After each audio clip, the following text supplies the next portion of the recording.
अगर बुढ़ापे में इज्जत और चैन चाहिए तो ये तीन चीजें आज नहीं रखी तो बहुत पछताओगे।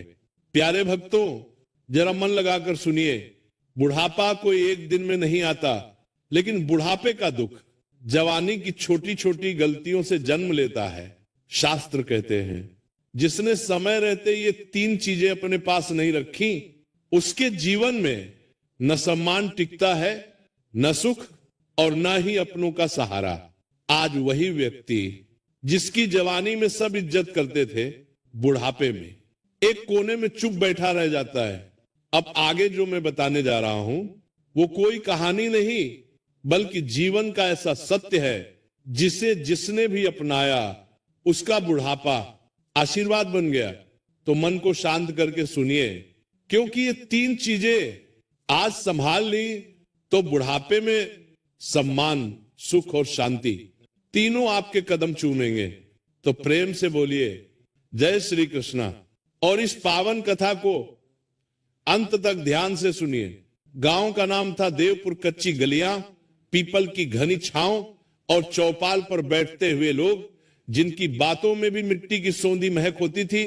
उन दिनों न घड़ी की इतनी हड़बड़ी थी, न मोबाइल की खनक, फिर भी इंसान की सबसे बड़ी दौड़ वही थी, इज्जत की दौड़। देवपुर में एक बुजुर्ग रहते थे, धनीराम सेठ नाम से सेठ थे, पर अब सेठ सिर्फ पुरानी यादों में रह गया था। जवानी में उनका व्यापार दूर दूर तक चलता था। बैलगाड़ियों में अनाज, कपड़ा, गुड़ सब कुछ आता जाता। लोग सलाम करते, चौपाल पर कुर्सी उनके लिए खाली रखी जाती। पर समय ने पलटा खाया। अब उनकी कमर झुक गई थी, आंखें कमजोर, और घर में बहू बेटे की अपनी अपनी खींचतान। धनीराम सेठ के पास धन तो बचा था, मगर चेहरे पर चैन नहीं बचा था। घर में बैठे बैठे उन्हें लगता जैसे उनकी आवाज अब दीवारों से टकराकर लौट आती है, किसी के दिल तक पहुंचती ही नहीं। एक शाम की बात है, ठंडी हवा चल रही थी। पीपल के नीचे चौपाल पर गांव के बुजुर्ग जमा थे।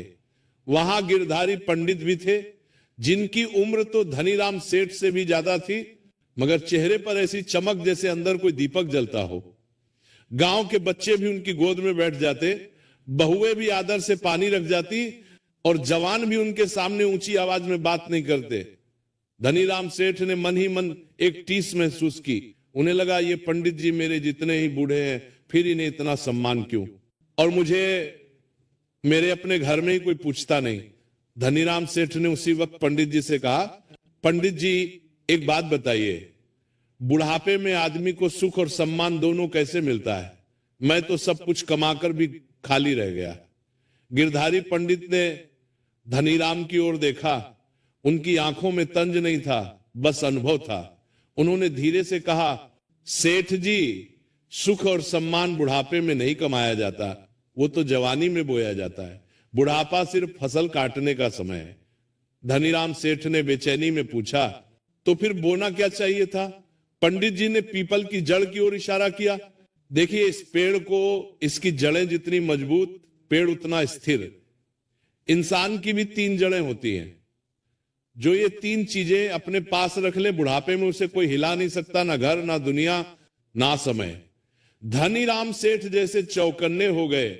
कौन सी तीन चीजें? पंडित जी ने उंगलियां गिननी शुरू की, धीरे, बिल्कुल वैसे जैसे कहानी खोली जाती है। पहली अच्छा नाम, दूसरी अपना हुनर, तीसरी अपना सच्चा साथी। यानी ऐसा संबंध जो स्वार्थ से नहीं, अपनेपन से चलता हो। धनीराम सेठ ने हंसकर कहा, पंडित जी, नाम तो मेरा भी है, लोग जानते हैं मुझे। पंडित जी ने सिर हिलाया। लोग जानना और लोग मानना दो अलग बातें हैं सेठ जी। नाम वही अच्छा होता है जो पीछे से भी आदर से लिया जाए और सामने भी डर से नहीं, सम्मान से बोला जाए। धनीराम सेठ की हंसी रुक गई। उनके भीतर कहीं कुछ चुभ गया। पंडित जी ने आगे कहा, आपको मैं एक किस्सा सुनाता हूं। पुरानी बात है, जब मैं जवान था, हमारे गांव में एक बनिया था हरिराम, बड़ा धनवान, पर कंजूसी ऐसी कि दिया भी दूसरों के घर के उजाले में जलाए, किसी की मदद न करे, किसी की बात न सुने। जब भी कोई दुखी आता कहता, मेरे पास फुर्सत नहीं, जाओ। चौपाल पर बैठे लोग ध्यान से सुनने लगे, बच्चे भी शांत हो गए। समय बीतता गया, हरिराम बूढ़ा हुआ, धन रहा, गोदाम रहे, पर घर में शांति नहीं रही। बेटों में झगड़े, बहुओं में ताना। एक दिन हरिराम बीमार पड़ा। गांव के वैद्य को बुलाने के लिए नौकर भागा, मगर वैद्य ने कहा, जिसने कभी किसी की मदद नहीं की उसके लिए मैं अपनी दुकान क्यों बंद करूं। धनीराम सेठ ने बीच में कहा, वैद्य ने ऐसा कहा? पंडित जी ने गंभीरता से कहा, हां, क्योंकि हरिराम ने अच्छा नाम नहीं रखा था, उसने सिर्फ पैसा रखा था। पैसा तो तिजोरी में रहता है, पर नाम लोगों की जुबान में रहता है, और बुढ़ापे में सहारा तिजोरी नहीं जुबानें देती हैं। धनीराम सेठ का गला सूख गया। उन्हें अपने जीवन के कई दृश्य याद आने लगे। कितने लोगों को उन्होंने बस काम के लिए अपनाया, कितनों को उन्होंने हल्के में लिया, कितने मजदूर जिनके हिस्से का पैसा रोक लिया था। पंडित जी ने दूसरा उंगली उठाई। दूसरी चीज हुनर। बूढ़े होने पर सबसे पहले आदमी की ताकत जाती है, फिर उसकी हैसियत। पर अगर आदमी के हाथ में हुनर हो तो वो किसी पर बोझ नहीं बनता।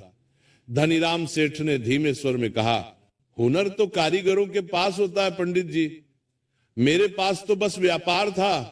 पंडित जी मुस्कुराए, व्यापार भी हुनर है। सेठ जी, अगर आपने दूसरों को भी सिखाया हो, आपने अपने बेटों को सिखाया या बस डराया? आपने अपने नौकरों को आगे बढ़ाया या उन्हें दबाया? जो आदमी अपना हुनर बांटता नहीं, उसका हुनर उसके साथ ही बूढ़ा हो जाता है। अब चौपाल पर सन्नाटा था। धनीराम सेठ की आंखें नीचे झुक गईं। उन्हें याद आया, उनका बड़ा बेटा कहता था, बाबूजी मुझे हिसाब किताब सिखा दीजिए, और वे टाल देते थे, अभी बच्चे हो, बाद में कभी आया ही नहीं। पंडित जी ने तीसरी उंगली उठाई। तीसरी चीज सच्चा साथी। ये जरूरी नहीं कि वो पत्नी ही हो, भाई हो, बेटा ही हो।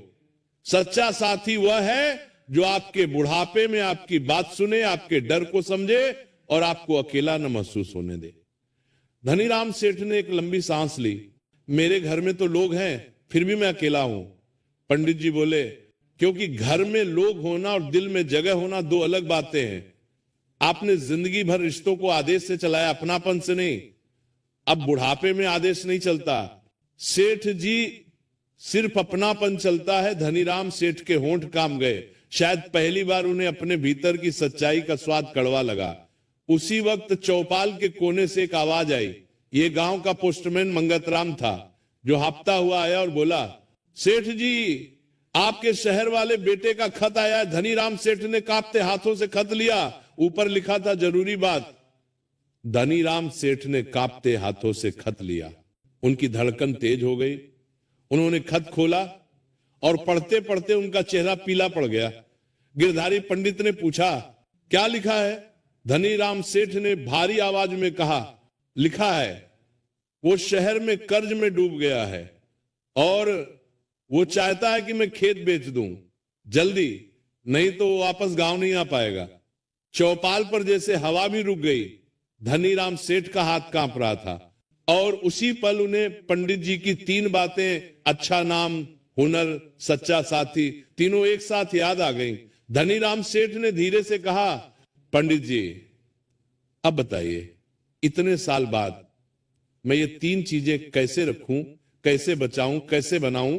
गिरधारी पंडित ने धनीराम सेठ की आंखों में देखा और बोले, सेठ जी, शुरुआत आज से होगी, लेकिन आज जो फैसला आप लेंगे वही तय करेगा कि आपका बुढ़ापा सम्मान पाएगा या अपमान।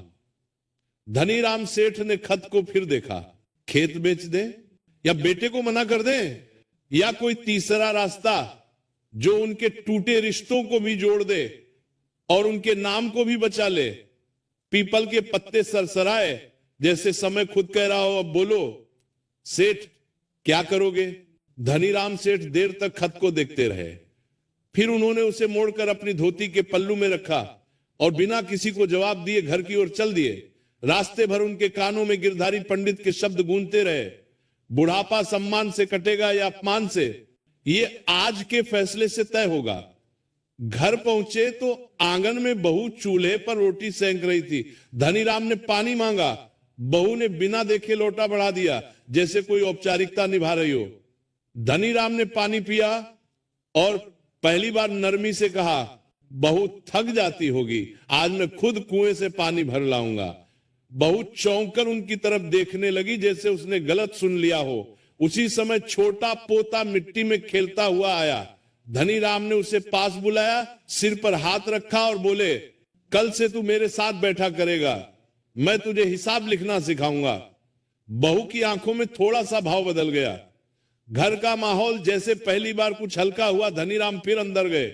उन्होंने संदूक खोला, पुराने कागज, बही खाते और एक थैली में कुछ सिक्के। उन्होंने कागजों को देखकर मन ही मन फैसला कर लिया, खेत एकदम नहीं बिकेंगे। अगर बेटे को बचाना है तो ऐसा रास्ता चाहिए जिसमें नाम भी बचे और घर भी न टूटे। वे सीधे चौपाल गए। गिरधारी पंडित वहीं बैठे थे। धनीराम ने उनके चरण छुए और बोले, पंडित जी, मैंने सोचा है मैं खेत बेचकर बेटे को पैसा भेज दूं तो लोग कहेंगे सेठ डर गया, और मैं न भेजूं तो मेरा बेटा टूट जाएगा। बताइए बीच का रास्ता क्या है? पंडित जी ने शांत स्वर में कहा, बीच का रास्ता वही है जो आपकी 3 जड़ों को मजबूत करे। अपने नाम के लिए सच बोलिए, अपने हुनर के लिए जिम्मेदारी लीजिए और अपने संबंध के लिए अहंकार छोड़िए। धनीराम ने गांव के पंचों को बुलाया। सब इकट्ठा हुए तो धनीराम ने साफ कहा, मेरा बेटा कर्ज में फंस गया है। मैं खेत नहीं बेच रहा, पर अपनी दुकान का पुराना बकाया जो लोगों का मेरे ऊपर निकलता है पहले वो चुकाऊंगा। फिर गांव के 2 ईमानदार लोगों के साथ शहर जाकर बेटे का हिसाब देखूंगा। अगर कर्ज सही हुआ तो मैं अपनी दुकान की आधी हिस्सेदारी गिरवी रखकर उसे संभालूंगा, पर खेत और घर की जड़ नहीं काटूंगा। पहली सीख, सिर्फ पैसा नहीं, अच्छा नाम कमाइए। लोगों का हक समय पर देना, सच बोलना और मदद करना, यही बुढ़ापे में असली इज्जत बनता है। दूसरी सीख, अपना हुनर अपने तक सीमित मत रखिए। जो ज्ञान कौशल आप जानते हैं उसे बच्चों और लोगों में बांटिए ताकि आप कभी बोझ न बने और आपकी कद्र बनी रहे। तीसरी सीख, रिश्तों में आदेश नहीं, अपनापन रखिए। बुढ़ापे में वही साथ देता है जिसे आपने सम्मान, सुनवाई और भरोसा दिया हो।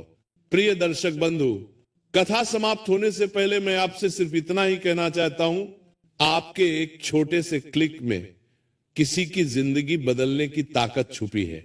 हम इस चैनल से जो भी कमाई होती है उसका हर हिस्सा एक इंसान, एक पशु पक्षी और एक जीव जंतु की सेवा में लगाया जाता है। जब आप सब्सक्राइब करते हैं, आप सिर्फ एक बटन नहीं दबाते, आप एक भूखे को भोजन देते हैं, एक घायल पक्षी का इलाज करवाते हैं, एक असहाय जीव को नई सांस देते हैं। शायद आप सोचें मेरे एक सब्सक्राइब से क्या होगा, तो मैं दिल से कहता हूं आपके एक सब्सक्राइब से एक जिंदगी मुस्कुराती है। तो आज अगर आपके दिल में जरा सा भी प्यार है, थोड़ी सी भी करुणा है, अगर आपको लगता है कि हम किसी के लिए कुछ अच्छा कर रहे हैं, तो इस नेक काम में बस एक लाइक और सब्सक्राइब से जुड़ जाइए। आपका हर क्लिक किसी की उम्मीद बन जाता है, किसी की प्रार्थना बन जाता है। तो आइए हम मिलकर सिर्फ कथा न सुने बल्कि किसी जीवन के रक्षक भी बने। अभी सब्सक्राइब करिए और एक लाइक कर दीजिए और प्रेम का